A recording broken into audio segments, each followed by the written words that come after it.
Oh background boy. there? Oh, Yeah, the cat is I thought it was a meowing like a. name. That's a cat. Yeah. Well, thank you for taking the time to jump on here. I know it's Saturday. I think we have like I think we only have like 20 viewers right now, but we had like 50 at one point. So I'm sorry I couldn't get this thing to work before that. And Well, so I figured it out. Maybe Mark can figure it out too. So basically, I had to go to settings for the app okay. for Facebook. When there, and then it'll ask for you got to go to the permission Oh, on there, and then go to camera and microphone, and you got to say ask every time, okay. and then it'll let you in. Yeah, it's good to know. So I don't know if Mark wants to try that. He can Yeah. be there or whatever. How's forklift training? Well, I don't even know if you need an introduction because you're not there you're yet. so vocal in the group. Um, but I've worked with Bill for years. He's currently a region officer. Um, he's what I would call a member of the opposition party, but he's actually been, he's been one of the peacemakers or the peacekeepers in there. He wants everybody to see everybody's side, and you know, there's times where he would just abstain because it was such a controversial vote.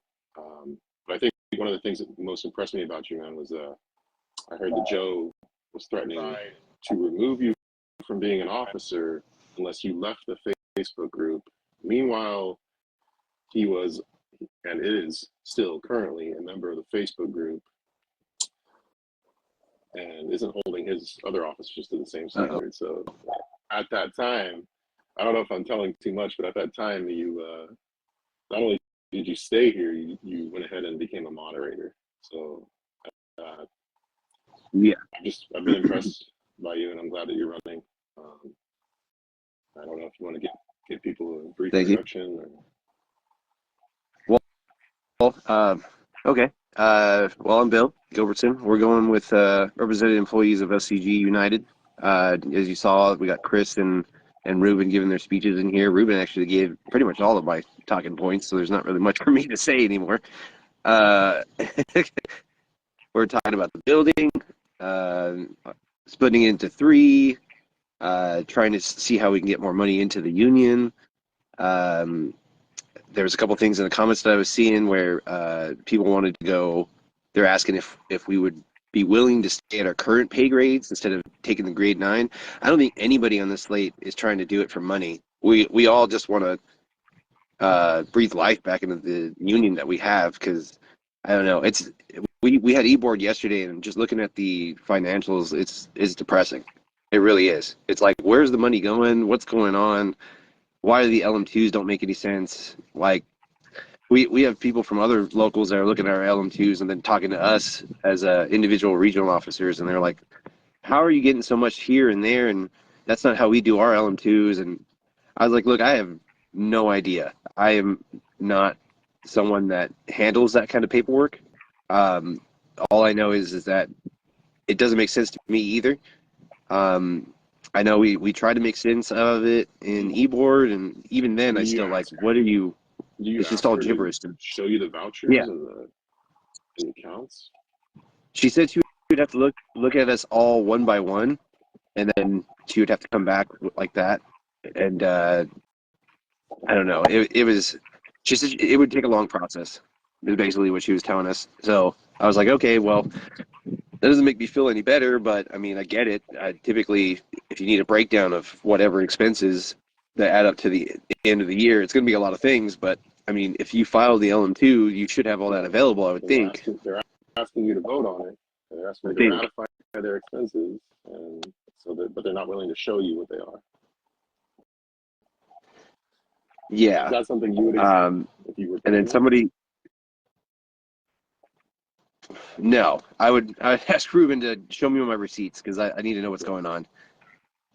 It's also So I don't know. I feel like there's been a lot of reimbursements for things that I don't think we should be reimbursing for. There's a lot of stuff getting paid out. It doesn't seem like it should be paid out. I mean, I'm guilty of it as well. I mean, as a regional officer, I went to Lancaster and got them like breakfast burritos and ended up coming out to like $1,100. And I was like, whoa, I should not have done this. This is too much money. Um, so yeah, that's cutting back. I was like, man, I should only bring donuts because the allowance for a regional Yeah. was like $100 a month, and I was like, yeah, that's too For the much. people private messaging me, that they can barely hear me. Is this better without the headphones? I don't know if you want to Oh, I hear you. It way clearer. sounds clear. Okay. Yeah, it sounds pretty Well, clear. we'll do this. I thought the audio quality would be worse, but maybe my headset's going out.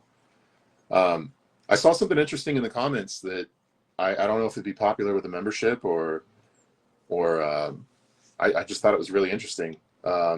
You said that you'd be willing to, let's say, Ruben does an assessment and says, you know what, we need to move away from having full-time officers so that the union could take, the 401k match, the benefits, the salary, and start letting that go back into the local, and then operate the same way the other locals do. You'd be as president, you'd be on the bylaw committee. You'd be okay with something like that? Yeah, I would definitely put that out to the vote for the membership to figure out.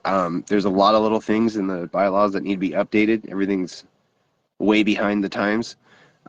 We might even like offer it as an option maybe in the bylaws, like you could be a full-time or you could be a part-time. I mean, for me, I like my job. I like being a crew leader. Um, I don't need a grade 9. I'm not in it for the money. I'm in it for the experience. I mean, most of the stuff that us crew leaders get qualified for, we could do at any gas company. So, if crap would hit the fan, and I had to move out of state or something, this is the kind of experience I need. But I mean, that's not saying I'm bailing out tomorrow. Just saying that I want to get every bit of experience that is offered to me in this company uh, that I can. So I've been pretty vocal about it before, where it was like I don't want to be a full timer. I don't even want to be part of this anymore because one, it's time consuming and it's just it's depressing. It's like, okay, I came into this to make changes and I feel like nothing has changed. Aren't you So it's like we're in the cycle aren't again. you one of the ones that have Um, also started having shop steward calls? I actually started that. Um, and then I told my fellow regionals, I was like, did you know that we have this Teams app that our local pays for and we can actually schedule monthly meetings? I brought Erjan in on it. I told Surya about it. I've actually held Teams meetings with you when you were a business agent, and I Yeah. had the shop stewards in there. I tried to have one with Mike. Mike never really joined. I was having monthly ones for a while there. And then when we were in contract negotiations, I was holding some with my guys as well, trying to keep them informed as possible so that if anybody approached them with questions, they wouldn't have to call me. They could just talk to any shop steward that was in the area, and they would know exactly what's going on, just as much as I do. Keep us all on the same page rather than me sitting in one spot and just answering phone call after phone call. Um, everybody out here, I can have a Teams meeting and everybody knows what I know. So that way that we can go with like a pyramid scheme kind of, right? Where it's like the top guy knows, the bottom Yeah. guys know, and everybody know from there going down, down, down, down, down.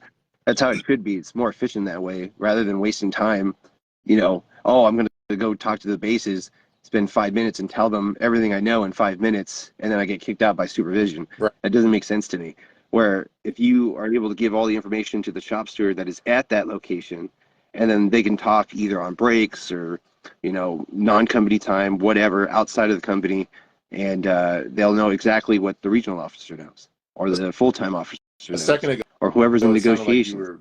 were, you were even saying it. You were so frustrated you were willing to just step back and let it all go to hell like Joe's intending. But now it sounds like you have a lot more hope and like a clearer vision. Do you think it's possible that, if you win the election, that you could implement a system similar to your region, but across the entire? I mean, do you get the sense that the region officers would Yeah. get on board with this?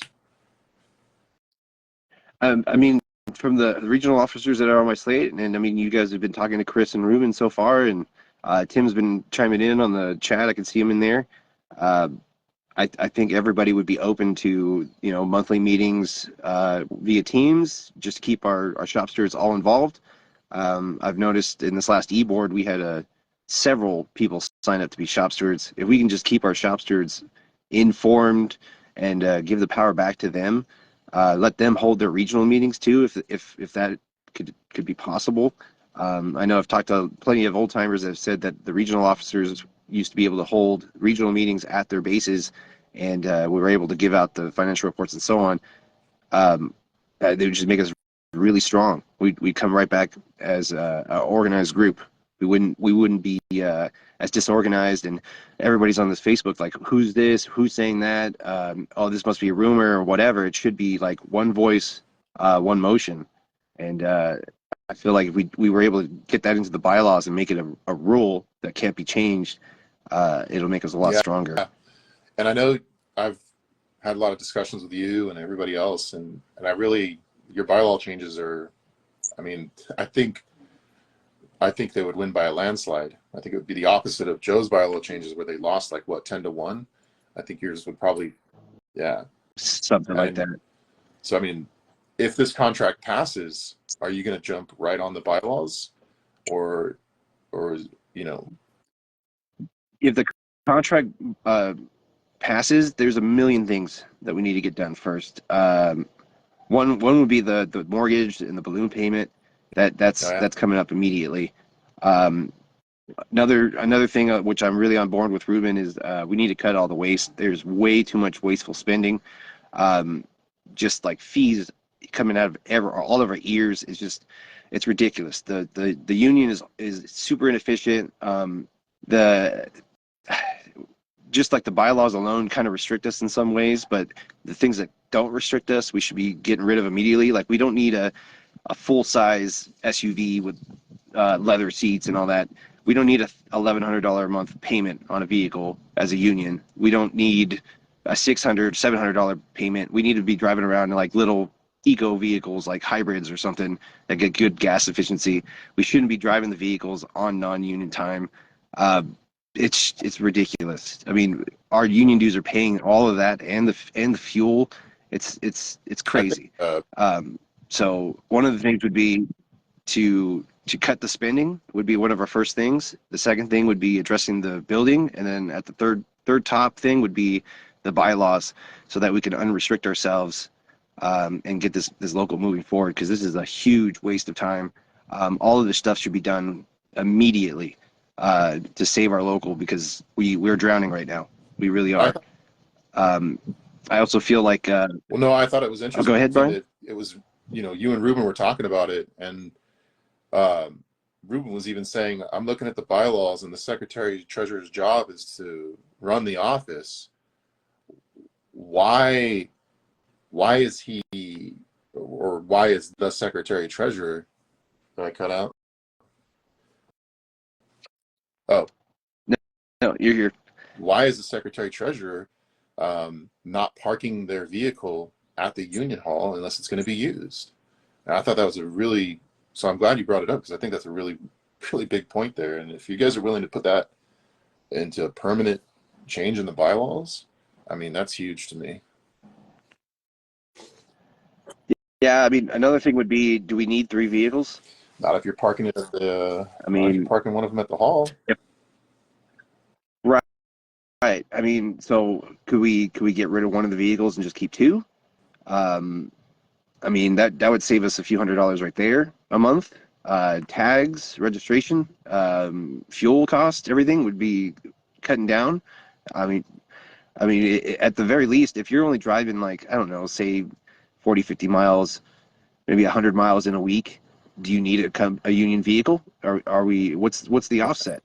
Would it be better to pay the mileage per the federal laws, or would it be better to pay for a vehicle that's going to be ever getting old, and you know, the maintenance and everything? What's the point of it? Because there's a lot of candidates, and I'm sure a lot of them are making promises. You know, they're all touring the bases, but it's refreshing that you aren't saying definitely that you're going to do this, that, or the other, because as you're acknowledging here, it sounds like you don't have all the information, and so until you've done the research, you're not going to make that decision. So I think that's yeah, I want to point that out, because I think that's really valid. It looks like there's like one of your trustees is trying to, get in here now. have you ever worked with Mark? His name sounds familiar, but I don't He's from the believe I North have. Coastal area, so he's not Okay. necessarily somebody you would have dealt with much because you're in the San Joaquin Valley area. Yeah. Yeah, I'm more So inland. speaking of that, you're up there in Visalia. That's not too far from the capital Hmm. compared to Glendora, right?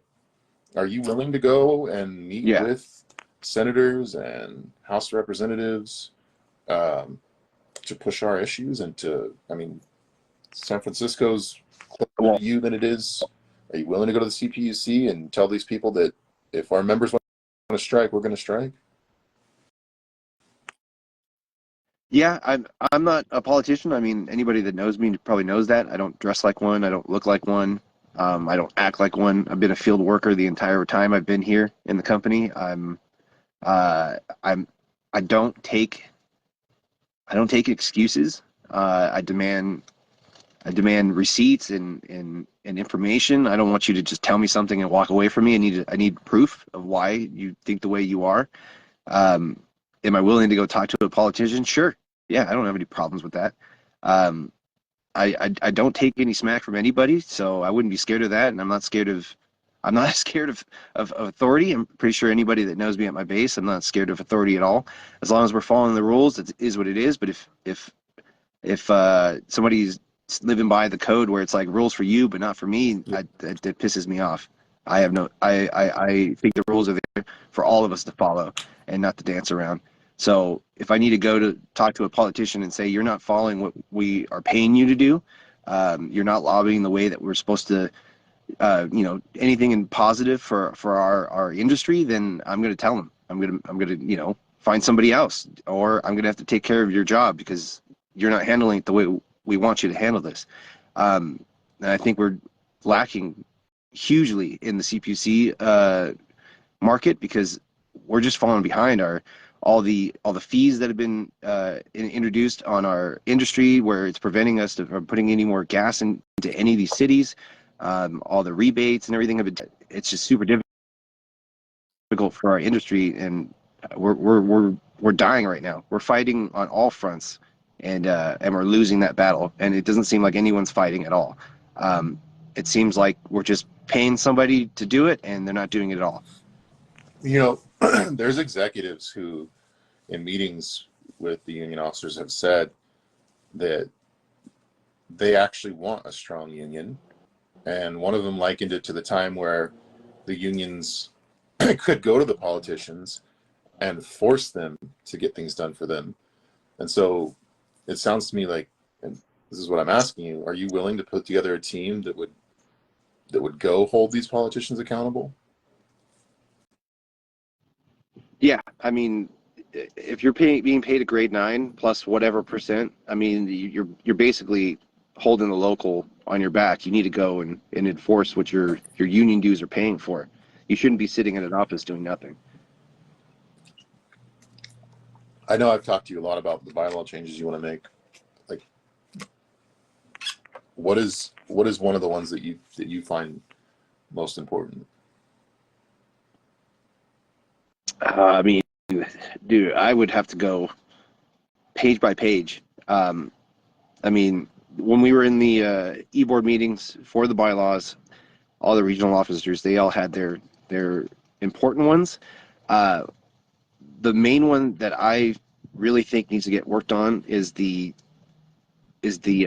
voting by snail mail. It's just super inefficient. We can't get anything done because we have to wait for.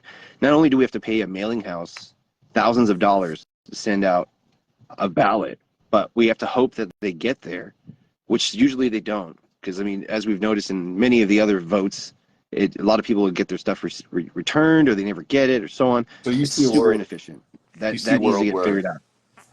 not only could you email the members, but you could send them a postcard with their pin and on Monday, and then hey, on Friday the polls are going to open and you can log in and vote, and then by Saturday hey, Mr. Company, the union membership declined your offer here. Is that Yeah, exactly. I need it done immediately. I don't need this. Oh, we got to extend the contract a month, and then we need time to get all the stuff together and printed, and then we need to send it out, and then we got to hope everybody gets it, and then we hope that everybody returns it and it doesn't get lost in some other mail or get tossed out accidentally. It needs to be we're going to send you your pin or code or whatever for our website. Here it is. You sign in, you cast your vote. All our votes are done within 24 hours, and we bring it right back to the company. Like, this is it. This is what we voted for. And I think that's probably about 50-75% of the problem why we have such low voting. And the company knows, because either somebody has given up or they've lost their ballot, or there's something going on with the ballot where they can't cast their vote. And it's such a super, just, I keep saying it, inefficient. The process is inefficient. Our company is a multi-billion-dollar company that has become extremely efficient, that can send notices out to us, have us vote on things, surveys, anything, instantly. Why is our Yeah, and union it's pretty not sad that that way? the company does it more than the union does, as far as the survey. Yeah. How can the company send out a letter advising you to leave your union instantly, but we can't get anything out to our members earlier than 24 hours? Because we refuse to use social media or emails or any of that. We have to use a third-party So website you only. had a challenge filed against you and your slate. Although I checked my mail, I didn't get anything. So if I'm supposedly a part of the organization here, I didn't get anything. Yeah. Are you even campaigning at bases? No, I've been super vocal about that as well. I know people in comments and posts or whatever are asking us to go to their bases. I told everyone that not only do I not want to campaign, I don't want any challenges or anything filed against me, because I wasn't part of the clean slate. I didn't get voted in. I actually got appointed by Joe, which you, Brian, and Whitlock actually kind of convinced me to get in there. Tallarico Okay. convinced me to get in there as well. And I was like, you know what? It's time for a change. All right, I'll get in there and I'll do my thing. Um, and knowing that you guys had gone through trusteeship and it had set you guys back greatly, I was like, I don't want that to happen to me or my group. I want to be able to hit the ground running immediately. So I was like, I don't even want to expose us to the possibility of challenges or anything. So I was like, I'm not campaigning. Everybody at my base knows who I am. Everybody in my region knows who I am. I keep my people updated. But I advised everybody else on our slate, if you want to go and talk and hand out flyers or whatever, that's your thing. But make sure you guys are following the rules. Um, and then as well, I said I wouldn't be bad mouthing or name dropping or talking smack about any of the other slates. I don't partake in that. It's not who I am. That's not my Why do you think person. that's important? Um, I think. Why do you think that's important? I'm sorry. Yeah. The name talking or smacking. Uh, I think people were tired of it. That's pretty much all Joe was doing, wasn't he? He was just Yeah. like, "Oh, the Hoffman, the previous administration. It's all their fault." Nobody cares. Move forward. I'll tell It's time you, for the future, man. it was We refreshing. got. At first, I was annoyed that you're going to do that because I thought, no, man, you need to get in there and you need to show your power. But then it was refreshing to realize you're able to focus more on the issues than, you know, back when we were. And it does leave the communication channels open because I think even if you beat, well, at least if you beat George in a landslide, I think he'll probably still work with you. But I think Joe, isn't it? Was Joe in Visalia saying he's not going to work with people if you don't vote him back in? I heard. Were you Yeah, there? I was. So the day of that he came here, not only did he not tell any of us, the management told us like later on in the day, that he was going to be there, and I was like, okay, well that's fine. I'm a crew leader and I have things to do. So if I make it back, cool. If I don't, I don't care. But I ended up finishing the job that me and my crewman had gone out to do. We were about 45 minutes away from the base, and then we're about to start another job where the customer service team lead actually called me and said, "Hey, we need an ADR steward back here at the base. Somebody's going to get investigated." So, well, me being the only ADR trained in my base, was like, "Well, okay. Well, did you tell my supervisor, my lead?" And she confirmed. So I ended up backfilling my job, hopping in my crew truck, and running back to the base to represent this person. And I walked in, grabbed my notebook, my CBA, went into the investigatory, walked right past Joe and his giving his speeches. And I mean, my base was already handing Wait, it to him. They're already asking all the good wait, wait, questions. Miguel wait, Pena was wait, in wait, there, Jim wait. Corsline, a few Sorry, people. that sounds like he was in there campaigning on company property on company time. Yeah, I mean, he had his flyers on the table. But you're heading to So investigation. That wasn't like after 3, was it? no, my investigation had started at actually no, I did. Oh, okay. I got there at 3. Yeah. Yeah, my investigation started about 3. Um, yeah, because I was 45 minutes away. I think they called me like Oh, okay. 2:20-ish.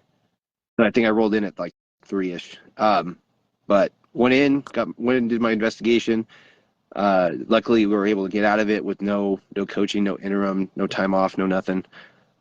Finished my notes and then went into the meeting room to kind of hear what they were talking about. And there was a lot of like, we're going to start all over if they have a new group of people come in. I was like, no, that doesn't sound true to me, which doesn't matter to me because I was in the negotiations the first time around. So I know all the proposals.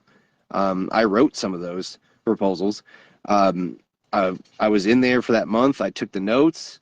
Um, I'm aware of the entire process. So if he's saying that we have to start all over, I think one, that's a lie, and two, I wouldn't have to start over because I know what happened.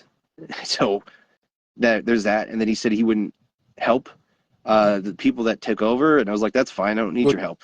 you be willing? I don't. We have 3,000 Would you be members willing that could if help he me. offered I it? don't Would need you? you. I mean, obviously supervised, right? But would you be willing to take his help? Would I take his help? I mean, yeah, sure. I'll take whatever help is offered to me. Um, is supervised? I mean, yeah. I mean, everybody's going to be supervised. I don't think one person solely should run the negotiations. It's supposed to be a team effort. That's why they have us in there with all the other locals. The chemicals, 483, 522. We're all supposed to be in this together. We're supposed to all give our wants and needs, and it's supposed to be a one push forward. Um, I mean, if you look at some of the proposals, like the line of progression one, where uh, 522 and 483 didn't agree with it, why is it even in there? Our contract doesn't have anything where it's like, okay, it's only approved for this group or that group. It's one or none, unless there was like a side agreement that was done by those locals. Um, so I feel like that one alone, our members don't want it. They've been very vocal about it. Why is So that are even you in there? willing then to, let's say the union came up with these proposals and it came from a small group of people, they wanted progressions gone. The first contract gets voted down, or would you have been willing to send out a questionnaire or a survey to the membership to say, hey, what you like, what you didn't like? Obviously the wages were huge for us, but there are a lot of people who feel like Yeah. if you're going to screw around with the representational abilities of the union, you're screwing with my working conditions. So, I mean, would you be open to sending surveys and questionnaires to the membership, or are you going to have this "I'm the leader" attitude? No, it's like I said, it's not I'm the leader. It's we the people. Uh, so yes, I would be putting out a survey or a poll or something. I mean, we've done it Yeah. before here on the Facebook page. I wouldn't send it in paper form in the mail because one, that's dumb. It's going to take way too long. Um, I would try to reach out electronically, digitally, in every way possible. I know there's some people that don't have Facebook. We could try, I don't know, YouTube, Instagram, Twitter, whatever, and then we would have to somehow have something in the way that where we could confirm somebody hasn't voted twice or multiple times. Like we said earlier, where it was like we sent out like a pin or something. Even if we like try to add it onto the current website that we have now, that would be a thing as well. Yeah. Excuse me. No, I know. I've worked with you for years, so I already know what you're about. Um, I don't know if there's anything you wanted to talk about. Um, Well, I saw in here that Brandon is asking that if the contract gets voted in as a 4-year, would that change our no. union leadership? 4-year election, and no, our bylaws would have to be changed. No, that's federal. It would That's federal law. Federal it law would is be every federal too. 3 years for local and every 4 years for national or international. So we can't change that. That is another problem. Yeah, It's like it's so. Oh, if yeah. So you there you want, I go. could We're try and screwed. get Mark on It would here. screw it. See if you guys could. I'm pressing it now, Mark. It says he said he changed the permissions. So Yeah, I mean, once I did that, that button wasn't grayed out anymore, and it told me to join as me. okay, cool. Hopefully it works for him. So if he were to win, he'd be one of your trustees. So you'd be holding bylaw committee meetings with him, and you would be doing Anything that has to do with money, the I would try to audits. get The him involved. audits, you'd be doing those as well. Those would be the minimums. But it sounds like, so what you're saying is you would want him and his input on a lot of the financial aspects. Yeah, if he's going to be the one doing the audits, he should be able to see everything. He should see it as it's happening, so that it would make his audit easier. He'd be like, "Yeah, I was in the room when that was happening," or "Yeah, I saw that reimbursement. Here it is. Blah blah. Blah. Here's the receipt." It should be pretty efficient. Now, I'm not saying he has to be like cleared all the time, or he's going to be in the office all the time. What I'm saying is he should at least be CC'd in an email or know what's happening. Our trustees Yeah. shouldn't be in the dark. Now it's saying I can't add him. This thing. It's all you Android users. Yeah, it's a problem, but I don't like iPhones, so. So looks like a lot of people are reacting. Looking for a question here. I'm looking as well. Somebody asked how's forklift training. I've asked and I asked and I asked, and I haven't been sent yet. So,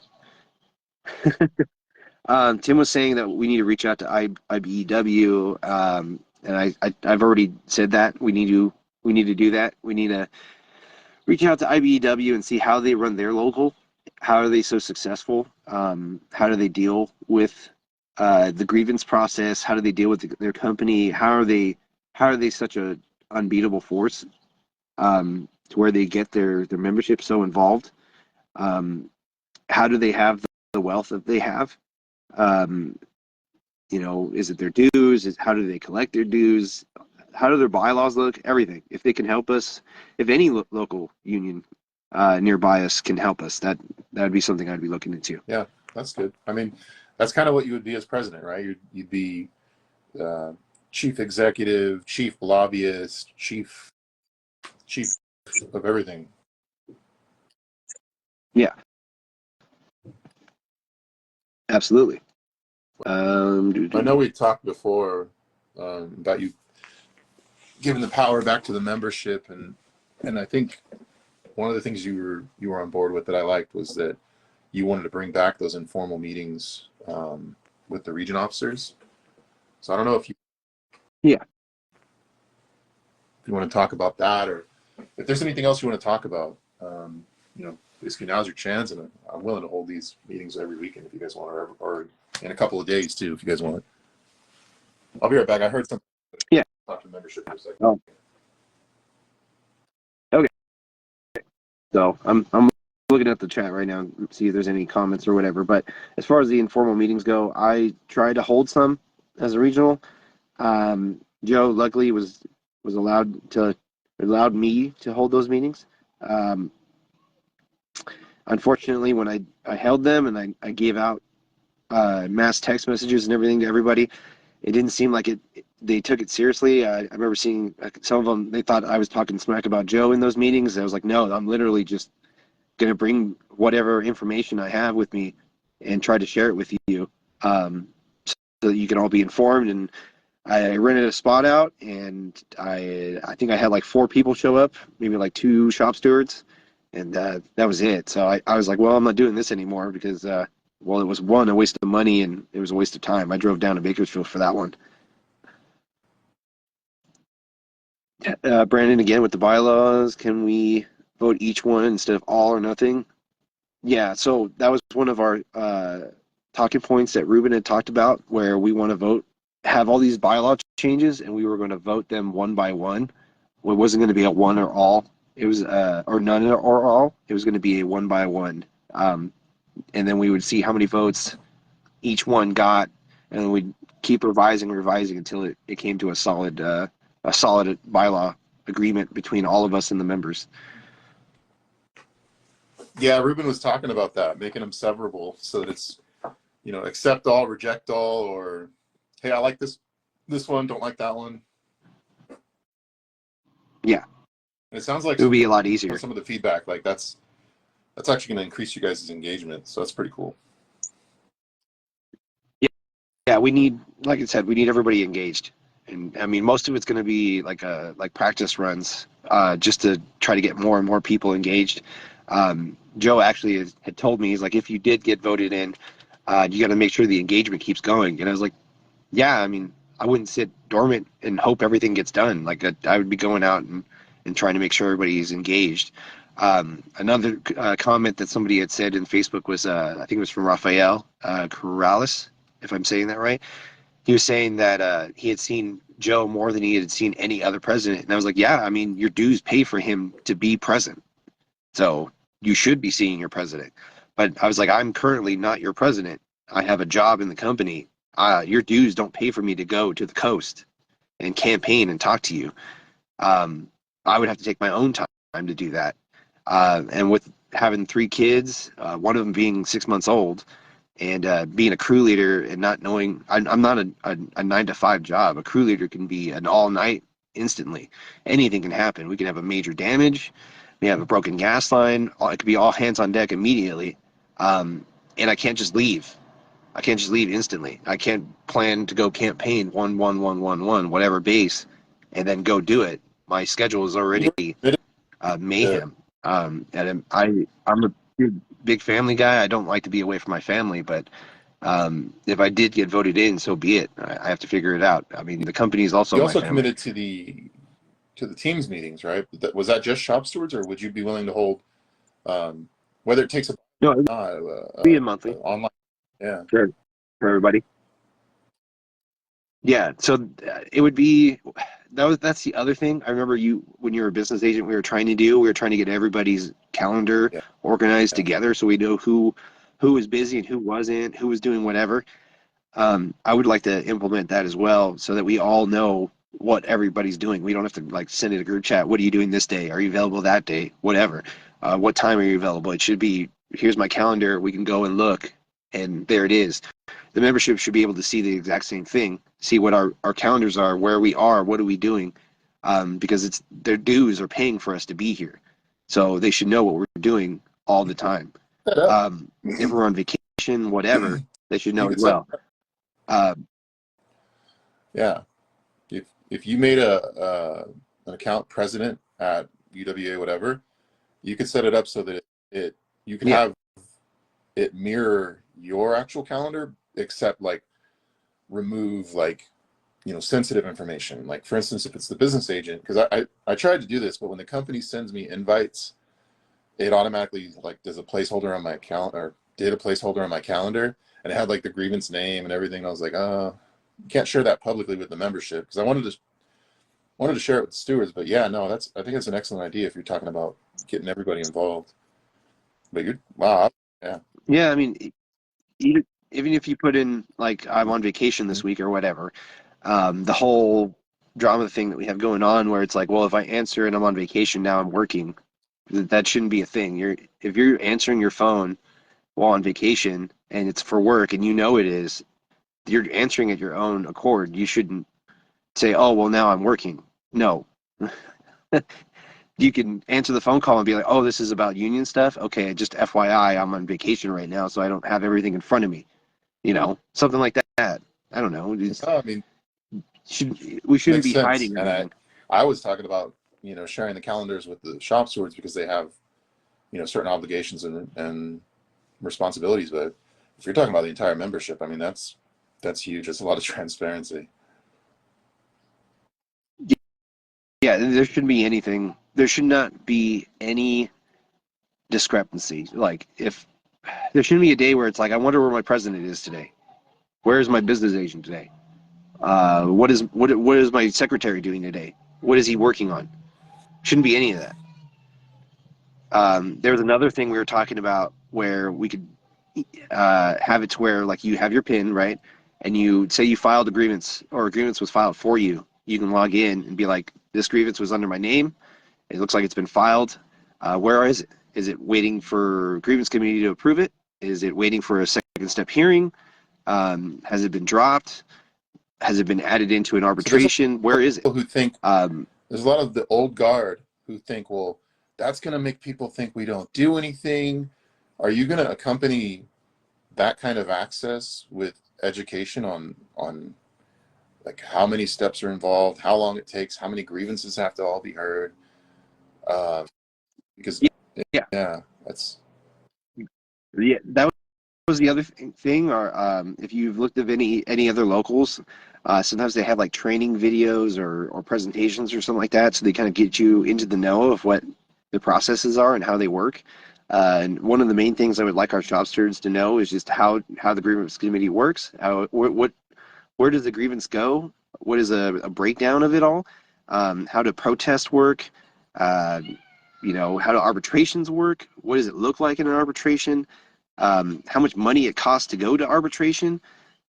That kind of stuff needs to be looked at. I mean, even as simple as just like investigations. What are you supposed to say? What are you supposed to do? How do you coach your peer that you're representing? How you should act in the investigations? What he should say?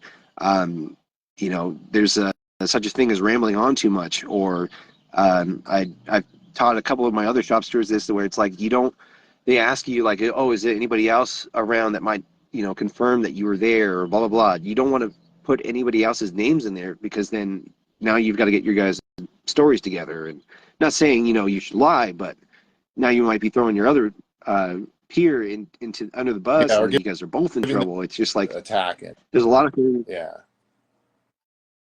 Yeah, now we're all getting attacked. I was So surprised by how many stewards were lacking in what you're talking about, and it's not any fault of their own. I mean, some of this information you're not going to know about until you do it, like how the hearings go and all that.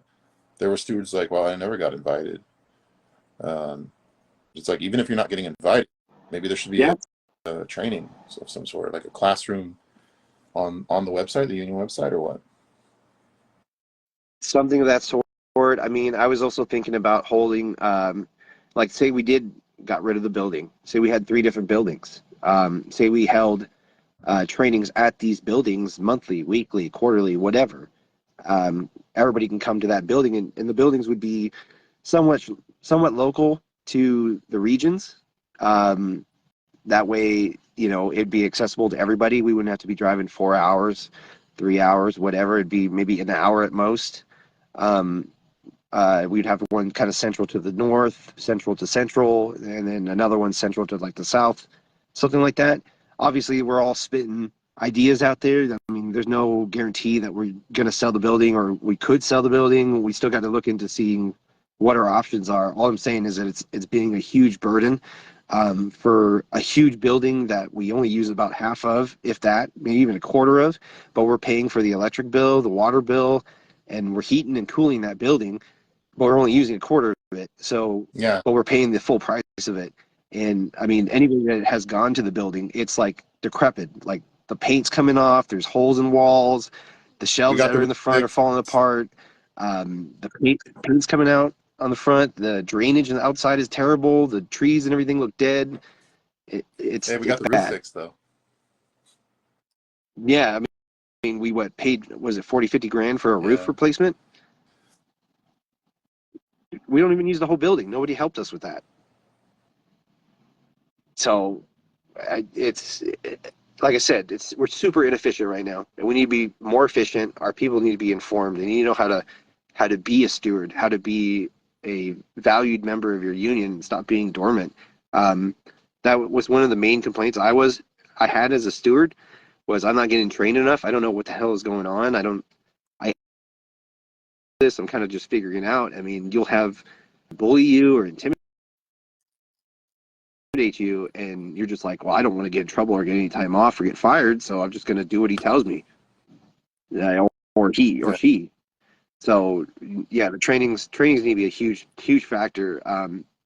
When I took the regional spot, I did the teams meetings. I also made it a fact that I wanted every single one of my shop stewards to be in shop with me, or at least been in shop without me, just so they could see how shop works. A lot of guys would complain about VAST and vacation selections and everything, and I was like, well, if you go in there, it's just handed to us. It just says they have to present it to us. We have no say in it at all. I mean, we can go in there, we can give our 2 cents, but we get nothing out of it. And then like anything in the shop agreement period, company can come in and revoke stuff and we could fight them. But most of the time they could just revoke it to revoke it. And for us to get something back into shop, it's like pulling teeth.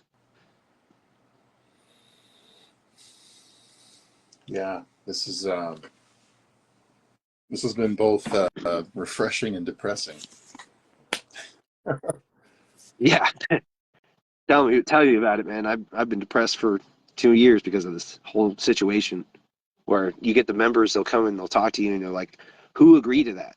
Why is that in there?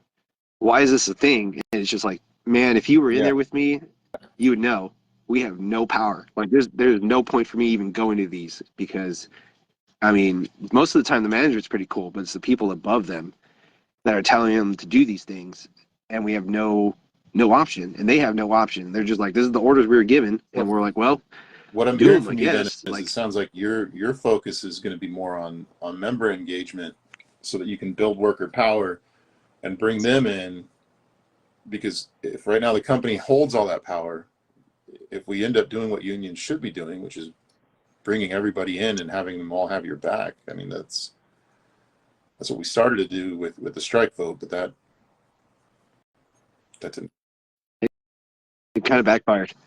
But I mean, I'm sure some people remember me from in there. I was running up and down the halls handing out T-shirts at the strike vote. Um, I ended up bringing a full collar people with me as well. I took with all of us together, it was 6 people. Um, took them all the way down there from Visalia, and then I brought them all the way back up. I mean, I've signed up as a strike captain. I've been ready this whole time, ready to go. So I mean, we kind of already talked Um, about if it doesn't pass, if it gets voted down, what you would do. But if it does pass, um, you know, what are some of the things you're going to do to prepare for this next negotiation? Whether it's, well, or if it's 4 years from now. yeah, there's not a whole lot, but I mean, we could definitely get it ready for the next organization if we didn't get voted back in again. And I mean, I would cry me a river. Like I don't care if I get voted back in again or not. I probably would have been. Then I'd still probably would be like, I don't want to be part of this anymore. I'm done. But um, we would definitely set up the next group of people for success. We would have to have everything already planned and ready. What does everybody want? What could we do better from the last one? Um, one of the things I was talking to Urjan and Surya about was having either a contract committee or a negotiations committee or something like that, where within our 3 years, like that's their whole thing is just So getting us ready for we tried negotiations. that Um, because we were seeing that it wasn't getting done, and there was opposition to mhm. that for whatever reason. When would you implement that? Because we were pushing for that for a while. Oh, immediately, Okay. immediately. The climate changes instantly all the time, so we need to know where we So are that would and be what like the we can get. standing committee, is a committee that's preparing contract proposals or what have you, research, all that for the negotiating committee. Yeah, and it may not even be just like regionals and officers. It could be even people of the membership that have background in the CPSC, background in economics, market adjustments, anything like that, analytics. Use the knowledge that is provided to us. We have, like I said, we have 3,000 plus members that are well educated. We need to show Aaron Smith that we are not just knuckle drivers. Uh, we all have some sort of education, whether it be from the very minimum to the very high, bachelor's, master's, whatever, in anything, anything that can help us move us So if you, forward. you We should be got doing that immediately. We shouldn't be if you got a member that can type preparing last 100 minute. words per minute, you're willing to bring them in to the negotiations just as like a record keeper, or a note taker. Yeah, yeah. But from what was brought to me was one of our staff at the union hall is actually one of the persons that usually keeps all the notes so that it's you know uh, permanent in the records of the union for the negotiations, and she wasn't included this time around. So who's going to give her the records? So that would be one of the things. Would be why did we stop that practice this time around? And yes, I would be bringing somebody in that can type that quickly or can at least keep up. When I was in the negotiations this time around, the company had 3 people on computers typing every single thing we were saying and doing. And I was on our side, it was me and Mike on the computer, and everybody else was writing notes by hand. Uh, when Slevin came at the end and he was like, "Where are we at on our proposals and everything?" I had it color coded and organized on my computer, and I was able to send that to Jackie, which is Yeah. the national for the chemicals. She printed it out. I handed it to Slevin. I was like, "This is where we are, and this is where we stand."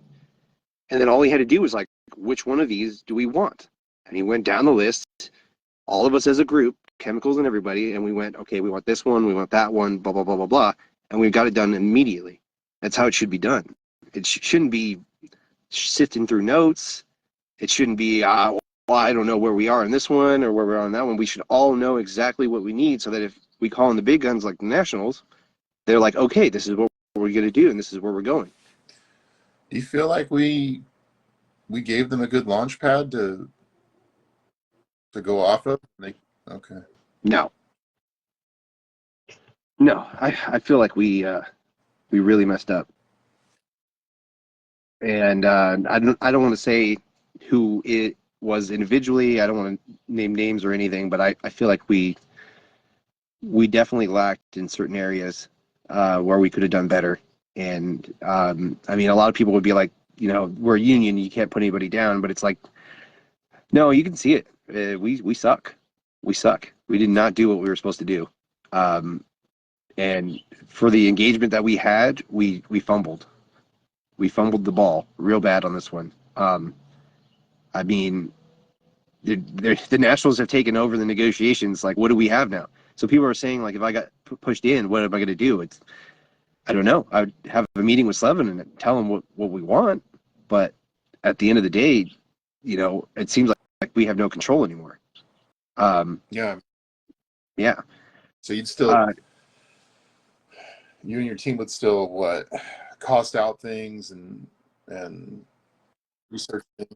We do everything we could to prepare some more. If we were still in negotiations when that happened, that would be the first thing we do is all hands on deck on the negotiations. And like I said, we would be reaching out to the members and everything to get that going. I see that Michael said, why isn't the chemicals authorizing a strike? Unfortunately, them being their own local, we can't say or do whatever they do. We can't represent them. We can't advise their members. They don't pay dues to us. There's nothing we can do about them not authorizing their strike. I definitely can't speak on their behalf. You would have to talk to their presidents of their locals to get their opinion. I unfortunately can't give my insight on that one. I can only control ourselves. And then Sarah was saying, if elected, how would you and your slate encourage members to become shop stewards? When I became a regional officer, I went from like 2 shop stewards to 8. And then a couple of them dropped off. I had one of them that it wasn't his thing. He didn't like it, and he dropped off. I had a couple go to management. I lost a couple too when Joe ended up threatening all the shop stewards that if you didn't vote yes on this RTA or promote it, that you would be removed. So I had people that left because of that. He actually named me by name in eBoard and said, if you didn't get your face off that Facebook, I would be removing you from office. And I was like, well, you can't control what I do on my own time, so no. I'm pretty sure that's illegal. He said that to me in e-board, and then he also threatened me again in the shop steward teams meeting, which was like a day later. And then some people at the e-board reached out to me and said, oh, it's not about you, it's about Brian. And I was like, no. He said, you, Bill, you will be removed. He didn't say anything about Brian. Brian's not part of this anymore. Brian is just a member. So that I took personally. And that's one of the reasons why I'm running now, because I don't believe the union should threaten any of their members for any reason. We're all free thinkers. We shouldn't be threatened because we think differently or we act differently or because we're not following orders. This isn't the military. No, he says he's a coach. Oh, he's a coach. He's a terrible He's a coach, but then. if his quarterback sees something happening and wants to change a play, no, just shut up and do what you're told. You know, it's really good with metaphors, like the one he used for you, where it's like, well, if somebody comes in your house and steals your TV, are you gonna let him come back in your house? I was like, well, he's not leaving my house. Yeah. So, no, I'm calling 811.